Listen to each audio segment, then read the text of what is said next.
về số lượng cũ ở ngày nay nhằm mà bị SEO 30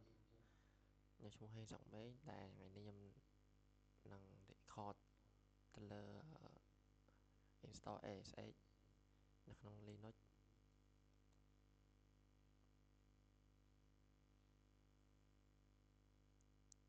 anh chị bộ lấy dương cho một căn VirtualBox liên lạc bây giờ nó như vậy username hay vậy password giờ nó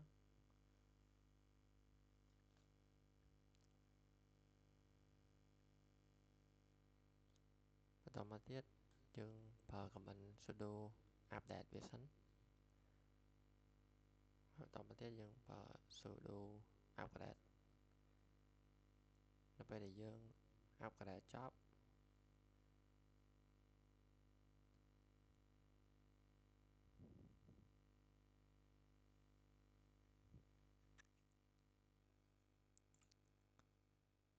dương thứ ca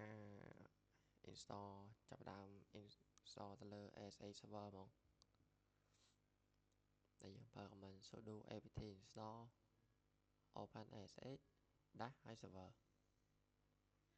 នេះក៏ពីកំពុង install ហើយ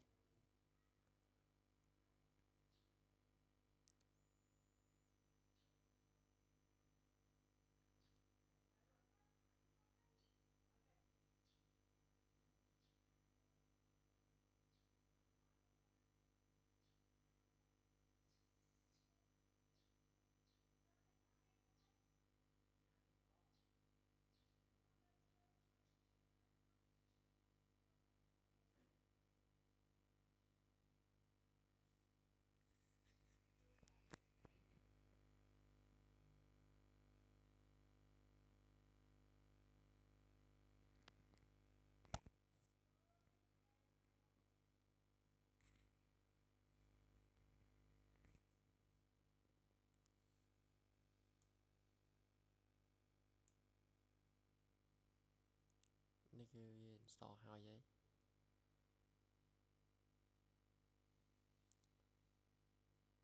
នៅពេលយើង install ហើយយើង enable ASA វាសិនមក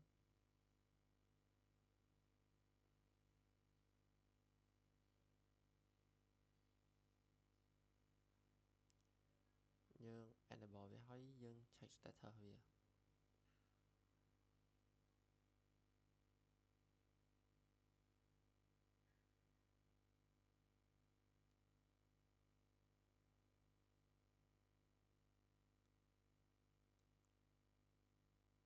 នៅពេលយើង check status វាយើង allow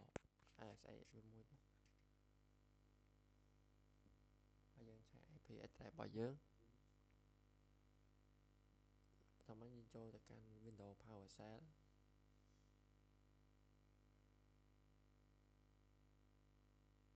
run as administrator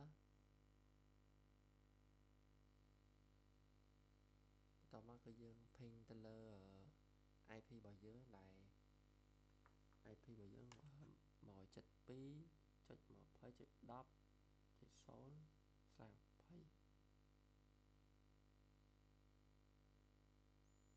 នេះគឺវា ping ស្គាល់ហើយ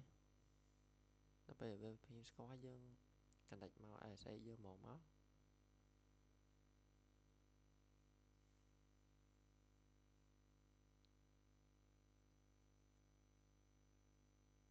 េះយើង connect ចូលហើយ